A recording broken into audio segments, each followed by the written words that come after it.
Republicans respond to Trump's conviction, and it's not pretty. Does having a convicted felon in a district like yours hurt Republicans? My district's full of very smart people with a firm grasp of reality.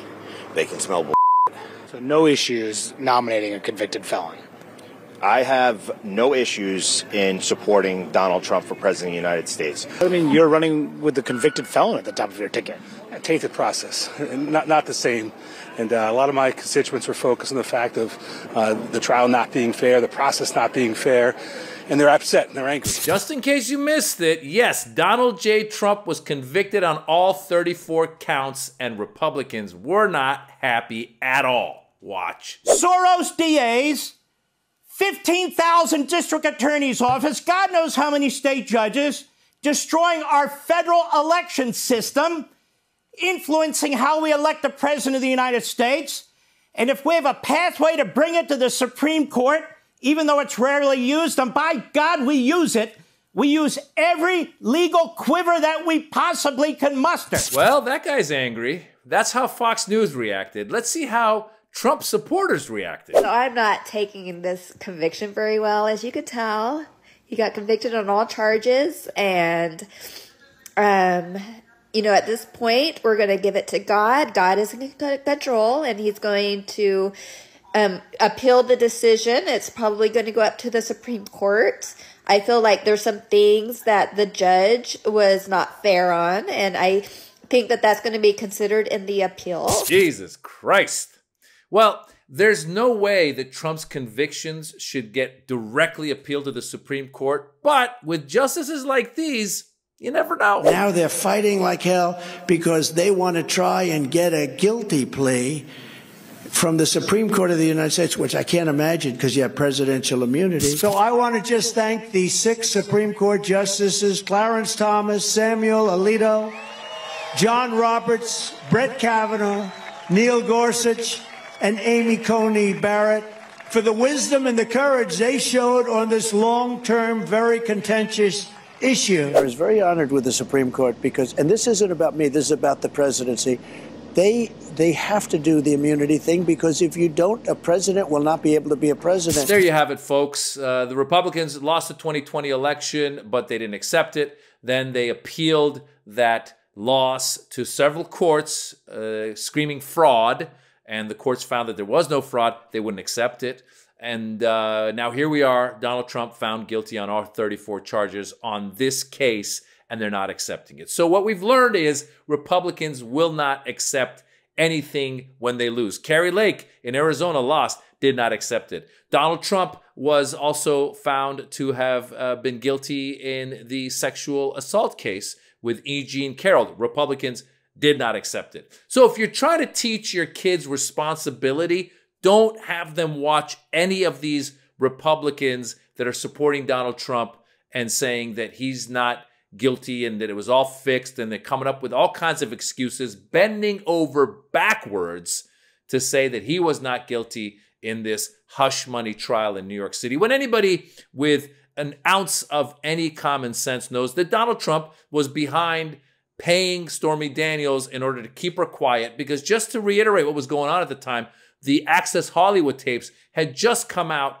at the end of the 2016 election, and he stood to lose the votes needed for him to win that election.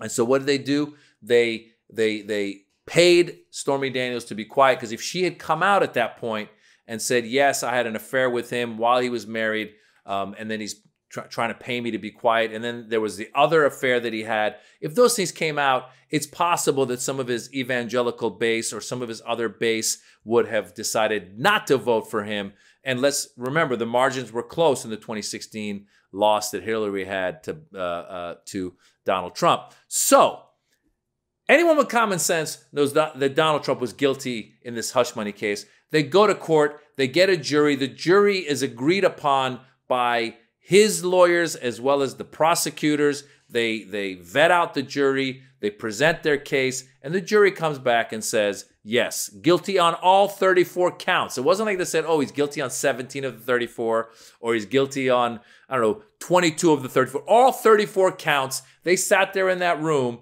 And the odds are, out of 12 members of the jury, that some of those members were either Trump supporters or had voted for him or liked the guy. But looking at the evidence and the way it's presented in court, which is to say you need to look at the evidence and say that beyond a reasonable doubt, he was guilty. And then you roll tape to all these Congress members who are saying, no, it was a fix. You got that guy, the Fox commentator, saying that, it was the George Soros-backed something or rather. They just keep coming up with conspiracy theories, keep trying to pass the buck, keep trying to not take responsibility for nominating a convicted felon. This is the party of law and order until the law and order comes after them, and then they're no longer the party of law and order. These are the same people who tried to turn around on January 6th and said, no. The people that stormed the Capitol, that tried to overthrow the government, were just tourists. That's what they said, if you recall. And then once the tape rolled and we saw that these guys were MAGA supporters attacking police officers, they were trying to overthrow a democratically elected president, they said, no. Actually, what they were patriots who got caught up in the moment, and there was nothing else to see here. And then it gets worse and worse and worse as we start to find these fake elector cases, the conspiracies that are coming out, not the actual conspiracies that they conspire together to actually steal the election in places like Michigan, Wisconsin, Arizona. And we're seeing now that these fake electors are part of the grander scheme of what they had planned on January 6th. And by the way, that's a whole other case that Donald Trump is being tried for on the federal level. So now if you're going to be screaming about, Joe Biden's DOJ, this is where you can start screaming about Joe Biden's DOJ, because the DOJ is actually pursuing him in that case. The case that he lost in New York City had nothing to do with the Department of Justice. So all this mumbo jumbo where they're saying, Joe Biden was behind the case in New York is all just crap. It's not real. What happened in New York is that he got caught up in this crime and he's got to do the time. Now we'll find out in July how long that time is going to be. And let's see what his supporters start saying then. Oh my gosh, like that lady that was crying and she's saying God is going to intervene somehow and save this guy. How could you be so blind to a criminal? And by the way, there's people that I am fans of that I support, but if they committed a crime, I'd be like, well, you committed the crime, you got to do the time. That's just how it goes. How about just an ounce of that? How about an ounce of them saying, you know what? Yeah, he committed the crime, and yes, I'm a congressman, a Republican congressman in New York.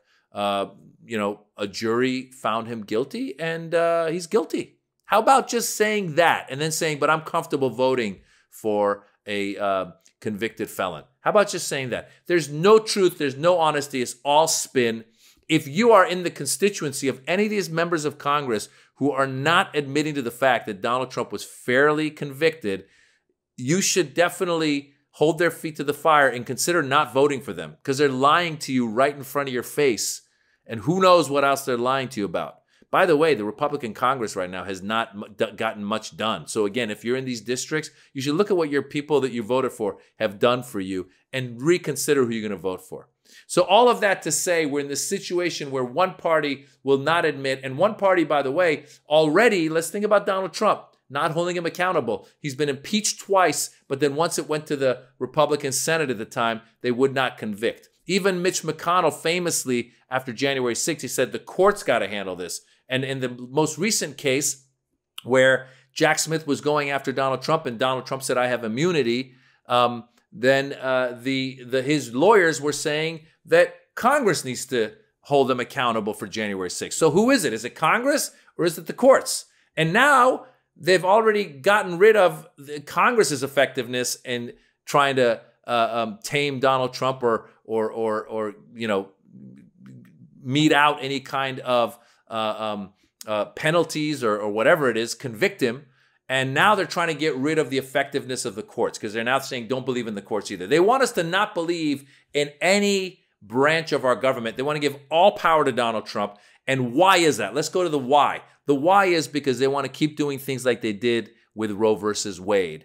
They want to take away more of your rights to do things, and they have a far-right religious push coming. Check out Project 2025. Just Google it, Project 2025. They want to dismantle the government, the people that have been working in government for years and years and years, and put in loyalists that will push through all of what they want, including taking away rights of the LGBTQ community, including taking away more rights from women, including taking away more rights from people that don't agree with them, including messing up the climate more. It's a really pernicious plan that they have. You should check it out.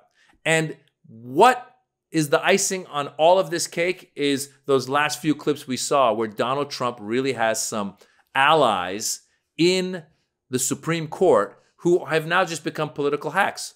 Clarence Thomas, Justice Alito, these people that are holding up this other case that Donald Trump should have been held accountable for January 6th. They're saying that maybe he does have some immunity in certain cases. It's a real illogical argument, because the idea is, yes, when you're president, they should not try to convict you for decisions you make as a president. But what he did on January 6th was something that was out of self-interest. It was not an official duty. He might say, oh, I believed that we actually had the election stolen from us. But we all know that's a lie. He's a narcissist. He's a psychopath. He knows that he lost it, but he's learned to just say, no, I didn't. And if you want to know where he learned a lot of this stuff, you should go back and look at this guy, Roy Cohn, who was the lawyer for his father and later for him and took him under his wing. This is one of these guys who played dirty in New York, and he probably helped him learn, just say, no, I didn't, and people will believe you. So, with that said, folks, do your research. Don't believe the hype. Do your research and realize that this guy is a convicted felon, and then ask yourself, do you want to vote for a convicted felon to be your president? By the way, the irony of it all is, this is the same guy who took out an ad against the Central Park Five, as they were called, when they were accused, young black men were accused of a crime in New York in the late 80s. And he took out an ad saying, bring back the capital punishment and basically execute them. And years later, we come to find out they were exonerated, known now as the Exonerated Five. There's a great series on Netflix about it. You should check it out. But this guy jumped to the conclusion of saying, let's execute these young black men who later were found to be not guilty. And here he is now, guilty. By the way, he's also the same guy who said, lock her up, when he would talk about Hillary Clinton. And just last week in an interview with Fox, he said, I never said lock her up. So not only is he lying about the hush money trial, but he's also lying about the lock her up because he doesn't want to sound like, oh, well, if I said lock her up to her, then you guys should say lock him up to me. So this guy, anybody with an iota of common sense knows that he's a guilty criminal. And I pray for that lady who was crying earlier for him, that she sometime in the future wakes up and has an epiphany and realizes that Donald Trump is not the second coming. As a matter of fact, I hope he's going to prison. I'm comedian Maz Jobrani. I have a special on YouTube. It's called The Birds and the Bees. Watch it. Check it out. If you like it, let your friends know. If you don't like it, keep it to yourselves. Guilty!